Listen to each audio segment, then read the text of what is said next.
आज हम पढ़ने वाले हैं एक्सरसाइज 7.2 का क्वेश्चन नंबर 5। इसमें पूछा क्या है देखते हैं। Find the ratio in which the line segment joining A and B is divided by the x axis, also find the coordinates of the point of division. मतलब हमको एक तो coordinate of point of division यानी x और y की value निकालनी है, ठीक, और दूसरी चीज़ रेशो भी निकालना है, ठीक है। रेशो यानी m1 रेशो m2 की वैल्यू भी निकालनी है। अब हमको यहाँ पे कोऑर्डिनेट्स दिए हैं, x1 y1 x2 y2 की वैल्यू दी हुई है, तो क्या कर सकते हैं देखते हैं। मैंने स्टेटमेंट थोड़ा लिख के रखा है, टाइम बच जाता है। आपको पता है एक्स एक्सिस में जो है y कोऑर्डिनेट 0 होता है, तो आपने क्या किया, उस पॉइंट को p लेट कर लिया और x कोऑर्डिनेट x हो गया और y कोऑर्डिनेट 0 हो गया, ठीक है। तो let the point p x0 of x axis का ये वाला पॉइंट है, ठीक है। Divide the line joining a and b in the ratio of m1 ratio m2। क्या कर रहा है, ये जो पॉइंट है ये इन दोनों पॉइंट्स से जो लाइन बनी है उसको इंटरसेक्ट कर रहा है या बाइसेक्ट जो भी कर रहा है, in the ratio m1 ratio m2 में डिवाइड कर रहा है, ठीक है। तो सॉल्व करते हैं। देखो अब यहाँ पे हम क्या कर सकते हैं, एक तो बात हमको क्लियर है कि हम सेक्शन फॉर्मूला लगाएंगे। सोचने वाली बात यह है कि x वाला फॉर्मूला लगाएंगे कि y वाला। अब देखो अगर आप यहाँ पे x का फॉर्मूला लगाते हो, है ना, तो m1 रेशियो m2 भी गिवन नहीं है और x भी गिवन नहीं है। आप कितना भी सॉल्व कर लोगे तो आपको यहाँ से ना x की वैल्यू मिलना है ना m1 रेशियो m2 की वैल्यू मिलना है। तो हम क्या करते हैं, y वाला फॉर्मूला लगाते हैं। उससे क्या होगा, ये 0 है तो इससे कुछ ना कुछ तो हमको मिल ही जाएगा। तो देखते हैं, therefore y is equal to, है ना, देन लगा दिया, therefore मत लगा, y is equal to, y का फॉर्मूला क्या होता है, m1 y2 plus m2 y1 upon m1 plus m2। Value put करते हैं, y की वैल्यू क्या है 0 इज इक्वल टू m1 की तो नहीं पता हमको, y2 कितना है देखो 5 प्लस m2 भी नहीं पता, y1 कितना है -5 अपॉन m1 प्लस m2।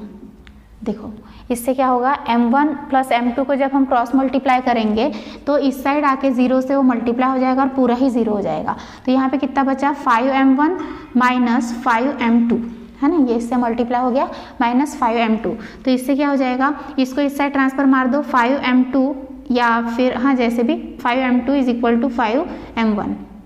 हमको वैल्यू निकालनी है m1 रेशियो m2 की।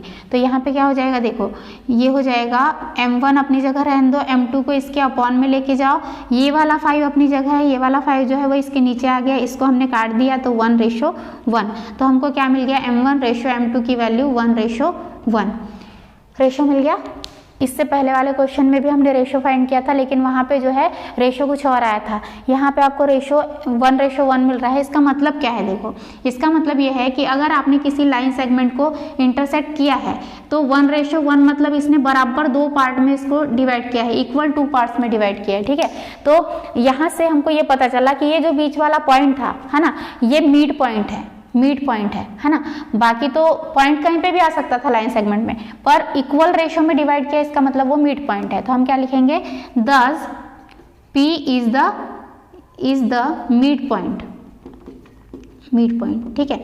तो यहाँ से अगर मिड पॉइंट हमको मिल गया है तो हम क्या कर सकते हैं, देखो हमको अब क्वेश्चन में और भी फाइंड करने बोला था ना, रेशो तो निकल गया, चलो ठीक है, एक आंसर आ गया।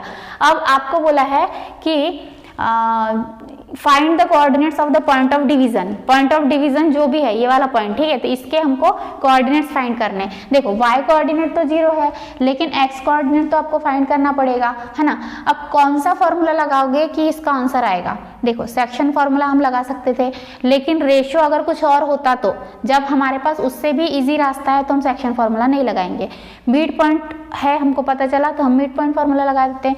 तो देयरफॉर यहाँ पे क्या हो जाएगा, सॉरी m कहाँ से लिख दिया मैंने, ये क्या हो जाएगा, x is equal to x1 plus x2 upon 2। Value put करो, x1 की वैल्यू कितनी है अपने पास 1 और ये -4, है ना, तो 1 प्लस -4 अपॉन 2, तो ये हो जाएगा 1 minus 4 upon 2 is equal to -3 upon 2, ठीक है। तो हमको जो पॉइंट मिला है x की वैल्यू कितनी मिली है, -3 अपॉन 2। अब हम क्या करेंगे, स्टेटमेंट आंसर लिख देंगे इसका बस, thus the ratio is equal to कितना हो जाएगा, 1 रेशो 1 एंड कोऑर्डिनेट्स ऑफ, यहाँ से देखो क्या लिखा है, द कोऑर्डिनेट्स ऑफ, हाँ द लिख देते चलो, the coordinates of the point of division is equal to P, ऐसा लिख देते हैं ना, पी, हमने पॉइंट को पी ही लेट किया था ना, हाँ, एक्स की वैल्यू कितनी है -3/2, तो -3/2 0, तो ये हमारा कंबाइन आंसर हो गया। वैसे हमने 2 आंसर्स निकाले हैं पर मैंने आंसर को पूरा कंबाइन करके लिख दिया है, ठीक है। तो फिर से एक बार उसको रिवाइज कर दे रही हूँ मैं कि क्या किया हमने। क्वेश्चन में 2 आंसर्स निकालने थे, एक तो रेशियो निकालना था और जो भी पॉइंट ऑफ डिवीजन था उसके कोऑर्डिनेट्स फाइंड करने थे। तो हमने पहले स्टेटमेंट में ये लिख लिया कि x0 ऑफ x एक्सिस, ठीक है, पॉइंट जो है वो ये हो गए, और रेशियो को m1 रेशियो m2 लेट कर लिया। तो हमने लगाया y का फॉर्मूला, उसका रीज़न मैं आपको बता चुकी हूँ, क्योंकि ये 0 था, ठीक है। यहाँ से हमको m1 रेशियो m2 मिल गया, हमको ये पता चला कि 1:1 है, इसका मतलब है कि ये मिड पॉइंट है, जो P है वो मिड पॉइंट है।